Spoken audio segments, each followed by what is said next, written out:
Halo teman-teman, welcome back to my YouTube channel Robinto Bento, perawat Indonesia Jerman.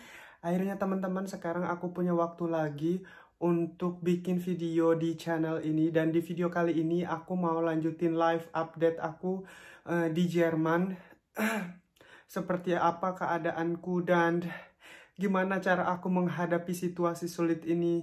Banyak juga yang bertanya kenapa Bang Bento kok bisa survive dan terlihat tetap happy gitu. Dan terlihat tetap menjalani aktivitas-aktivitasnya di rumah. Apa kiat-kiatnya dan seperti apa caraku menghadapi virus corona ini dan survive sampai aku benar-benar sekarang bisa mandi, bisa makan, bisa masak, bisa ngerjain tugas dan lain sebagainya. Meskipun setelah update aku di YouTube kemarin teman-teman, aku sempat mengalami penurunan situasi dan aku sempat berurusan beberapa kali sama dokter, tapi sekarang puji Tuhan aku udah kembali seger dan kembali sehat dan bisa menjalankan aktivitasku pelan-pelan seperti biasa. Ya, inilah kira-kira topik yang akan aku bagikan kali ini ke kalian. Live update aku setelah terinfeksi virus corona dalam beberapa waktu ini. Oke teman-teman, seperti sebelumnya tadi udah aku bilang bahwa di video ini aku mau ngejelasin ke kalian live update aku setelah terinfeksi corona. Dan setelah videoku kemarin update gitu, aku juga udah cerita-cerita ke kalian gimana keadaan dan kondisiku saat ini. So, seperti yang kita ketahui bahwa masa inkubasi dari virus corona ini akan terlihat tanda dan gejalanya mulai dari 2-14 hari kita terinfeksi gitu. Dan dalam proses dan yang terjadi ke aku kemarin, itu dalam waktu sehari aku langsung dapat tanda dan gejala. Aku menduga bahwa aku terinfeksi itu tanggal 23 atau enggak 22 November. Dan aku mendapatkan tanda dan gejala itu sebenarnya sudah tanggal 23 sore. Dan beberapa hari kemudian aku sakit, nggak bisa bangun, nggak bisa makan. Semua simptomnya aku alami. Tetapi ada beberapa simptom yang memang nggak aku alami setelah aku update ke kalian kemarin. Aku sempat bilangkan ke kalian bahwa aku belum mendapatkan simptom kayak misalnya sesak nafas, terus diare. Itu beberapa simptom yang nggak aku dapatin sebelumnya. Tetapi setelah itu, 3 hari setelah terinfeksi kemarin, aku udah mulai bisa bangun sehingga aku bisa buat live update video ke kalian di video sebelumnya gitu. Dan setelah itu teman-teman, setelah aku update video ke kalian, keadaanku itu kembali memburuk. Dan pada malam hari aku sempat 2 kali nelpon 112. 112 itu 112, itu nomor telepon gawat darurat yang untuk orang-orang yang tinggal di Jerman. Kalau misalnya kita tinggal sendiri di rumah dalam keadaan sakit dan nggak bisa ngapa-ngapain, kita perlu bantuan medis. Di Jerman itu kita sangat disarankan sekali untuk menghubungi 112 atau 112 di Jerman. Dan aku menghubungi 112 yang pertama itu karena aku tiba-tiba habis nonton TV, kan aku udah mulai bisa bangun tuh. Habis nonton TV, habis makan malam pun aku cuma makan sup gitu loh, sup ayam. Setelah itu aku nonton, balik ke kamar mau istirahat, tiba-tiba aku sesak nafas dan nggak bisa bernafas rasanya. Itu dada aku tuh rasa kayak apa sih, diikat tali gitu. Terus tiba-tiba aku batuk-batuk yang nggak berhenti-berhenti dalam kurang lebih itu kayak 3 menit gitu. Jadi tuh aku kayak udah mulai panik. Aku buka jendela dong. Aku buka jendela meskipun dingin waktu itu sekitar 1 derajat di luar. Aku buka jendela terus aku bikin posisi kayak COPD propilakse gitu. Aku bikin posisi duduk yang nyaman di tempat tidur. Habis itu aku nenangin diri dulu. Aku nelpon salah satu temen aku, dokter. Dan dia nyaranin aku untuk tenang. Abis itu setelah keadaan aku nggak stabil dalam beberapa menit, aku batuk-batuk terus aku kehilangan kestabilan karena aku susah bernafas gitu. Udah ngep-ngep kayak orang kayak ikan yang kalian pernah ngeliat ikan emas nggak sih? Ikan emas kalau dipanen terus disimpan di daratan, dia kayak nyari oksigen gitu. Kayak gitulah posisiku saat itu, dan aku mulai panik. Terus temanku yang dokter akhirnya minta aku, oke, sekarang telepon 112, kamu siapkan baju-baju kamu, siapa tahu kamu harus dibawa ke rumah sakit, kata dia. Dan akhirnya aku nelpon 112, teman-teman, dan akhirnya tim gawat darurat itu datang ke rumah. Mereka ngecek oksigen dalam darah aku, mereka ngecek TTV aku, mereka juga ngecek sistem pernapasan aku dan lain sebagainya. Terus setelah beberapa perundingan yang cukup alot dengan tim kesehatan, terus aku nanyain orang-orang terdekatku, akhirnya aku memutuskan untuk tetap tinggal di rumah karena setelah mendapatkan penanganan dari tim gawat darurat 112 itu, aku keadaannya perlahan-lahan kembali stabil gitu. Aku mendapatkan beberapa resep obat-obatan langsung yang dikasih saat itu, dan aku juga mendapatkan resep antibiotik karena aku mengalami panas tinggi gitu, dan mereka takutnya aku ada infeksi paru gara-gara virus ini gitu. Akhirnya aku dikasih antibiotik, terus aku juga dikasih obat untuk inhalasi gitu. Setelah itu keadaanku, puji Tuhan, perlahan-lahan membaik, teman-teman. Oh ya, aku mau ngasih tahu sebelumnya, sebelum aku mendapatkan simptom sesak nafas ini atau masalah pada sistem pernapasan ini, sebelumnya aku mendapatkan masalah pada sistem pencernaan. Setelah aku update video ke kalian, sehari setelah itu, pagi-pagi aku langsung diare, teman-teman. Jadi diare itu adalah salah satu simptom dari corona juga. Kalau misalnya kalian terkena corona atau terinfeksi corona, maka kalian jangan kaget bahwa diare itu juga menjadi salah satu tanda dan gejala dari virus ini nantinya. Karena begitu juga yang aku lihat di rumah sakit tempat aku bekerja sekarang, pasien-pasien itu kebanyakan juga disertai dengan diare dan demam tinggi, teman-teman. Jadi pas aku mengalami gangguan pencernaan alias si diare ini, aku udah tahu, oke, ini adalah simptom selanjutnya yang aku dapatkan setelah terinfeksi. Dan karena diare ini memang kita juga harus sangat memperhatikan cairan masuk dan keluar dalam tubuh kita. Maka sekali lagi disarankan untuk teman-teman di luar sana yang terinfeksi corona mungkin memiliki simptom yang sama, kalian harus banyak-banyak minum air putih, dan ya usahakan harus jaga keseimbangan elektrolit dalam tubuh kalian. Karena jika kalian terinfeksi corona, kalian terkena diare, lalu kalian mengabaikan untuk menjaga cairan masuk dan cairan keluar dalam tubuh kalian, maka bisa-bisa jadinya kalian akan shock. Karena apa?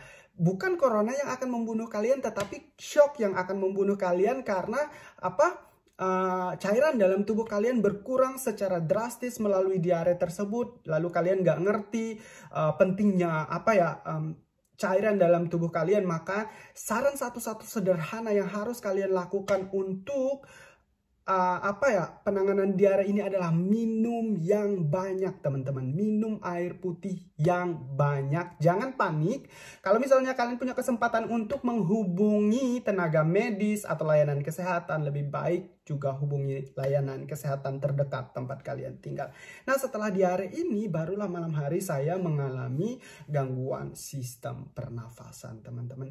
Itulah kira-kira 2 tanda dan gejala dan simptom yang saya alami setelah sempat membaik 1 hari, lalu keadaan saya memburuk lagi. Setelah memburuk, setelah malamnya saya mengalami gangguan pernafasan, akhirnya saya kembali nggak bisa tidur lagi, badan saya panas lagi, habis itu seluruh tubuh sakit-sakit lagi, tenggorokan ini benar-benar kayak kayak ditusuk-tusuk jarum gitu loh, kayak ditusuk-tusuk jarum gitu. Tapi kenapa, sekali lagi, kenapa aku bisa survive sampai hari ini? Banyak juga yang nanyain aku ke Instagram, Bang Bento lagi sakit tapi berusaha untuk ngejalani aktivitas seperti biasa. Aku masak sendiri, aku ngerawat diriku sendiri, aku tetap beraktivitas, yang ngejalani kegiatanku sendiri di rumah gitu. Itu tuh sebenarnya bukan keadaan yang mudah teman-teman. Tetapi kembali lagi untuk menghadapi virus corona ini, yang terpenting yang harus kalian ketahui bahwa mental health kalian harus stabil. Yang pertama itu dulu. Udah aku jelasin di beberapa video sebelumnya bahwa pentingnya kestabilan dari kesehatan mental kita itu untuk menghadapi corona ini sangat-sangat penting sekali. Karena apa? Karena kalau kita panik, kalau kita drop, kalau kita sedih, kalau kita akhirnya ujung-ujungnya jadi depresi, itu akan membuat sistem imun kita akan memburuk gitu. Ketika sistem imun kita memburuk untuk menghadapi virus ini, maka kita akan mengalami kesulitan. Kalau kita udah sistem imunnya memburuk, semangat kita udah drop, udah kemungkinan tanda dan gejala yang kalian hadapi dan kondisi fisik kalian pun akan melemah gitu teman-teman. Gimana caranya biar kalian tetap stay positif dan tetap berpikir positif, tetap semangat?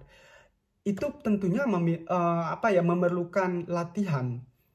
Dan kalian harus memotivasi diri kalian sendiri bahwa kalian harus punya alasan kenapa kalian harus mampu menghadapi virus ini. Kenapa kalian harus berjuang menghadapi virus ini. Kalau saya sendiri, kenapa saya tetap berpikir positif? Karena saya beranggapan bahwa saya tidak sendiri. Banyak sekali orang-orang di luar sana yang terinfeksi corona. Saya tidak sendiri. Itu dulu yang saya tanamkan di kepala saya. Yang kedua, saya ingat keluarga saya. Di kampung banyak orang-orang yang sayang sama saya. Banyak orang yang masih memerlukan bantuan, kasih sayang, dan istilahnya banyak orang yang masih membutuhkan saya seperti bapak mama aku di kampung dan kedua adikku. Itu yang membuat aku menjadi ada kekuatan untuk tetap berpikir positif gitu. Terus setelah itu yang membantu aku selain keluarga dan selain aku berpikir bahwa aku tidak sendiri. Setelah aku bisa bangun, aku tetap continue untuk meditasi teman-teman. Jadi tuh menurut aku meditasi ini juga sangat-sangat membantu aku untuk tetap stay positif dan berpikir positif gitu. Ketika aku mampu menghandle emosi aku, tekanan yang ada, misalnya kesedihan, depresi, dan lain sebagainya gitu. Ketika aku mampu menghandle itu semua, maka selamatlah aku gitu. Makanya aku survive-nya cepat dan aku perlahan-lahan tetap melakukan kegiatanku pelan-pelan. Misalnya aku tetap mengerjakan tugas teman-teman. Meskipun sekarang aku dalam proses karantina dan lagi sakit, tapi Weiterbildungku itu tetap berjalan dan aku tetap harus update, ngirim tugas setiap hari. Abis itu ngikutin kelas-kelas online dan ada beberapa project grup arbeit yang harus aku selesaikan. Tetap aku kerjakan pelan-pelan gitu. Terus bergerak.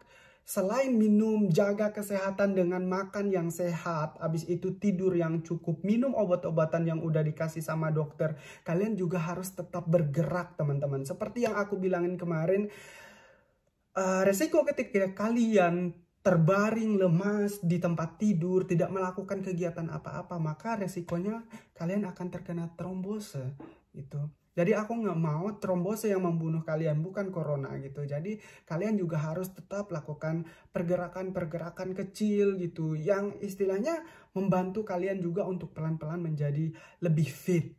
Begitu teman-teman. Jadi itulah mungkin update kegiatan aku selama ini. Sekali lagi pesan aku untuk teman-teman di luar sana. Ketika kalian menemukan keluarga kalian sendiri atau orang-orang terdekat kalian terinfeksi corona, yang pertama jangan panik, tetap tenang. Kalau kalian terinfeksi corona, it's okay, udah terjadi dalam kehidupan kalian. Yang terpenting bagaimana kalian mempertahankan sistem imun kalian dan bangkit melawan virus ini bersama-sama gitu dengan keluarga kalian, dengan sahabat kalian, dan harus ada motivasi dalam diri kalian juga.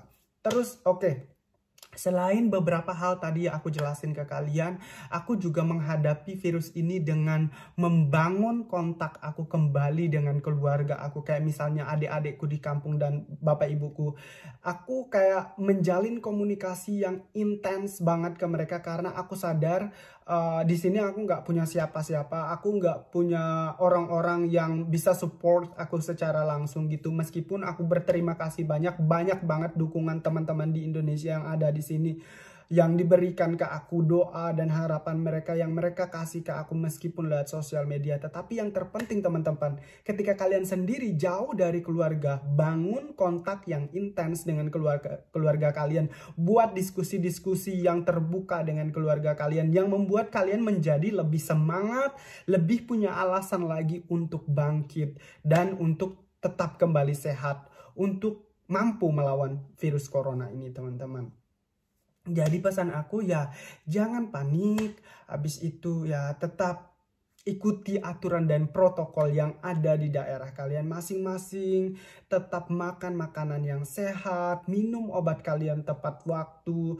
Terus kalau misalnya ada simptom, tanda dan gejala misalnya sesak nafas atau diare yang berlebihan, usahakan kalian mengerti cara penanganan.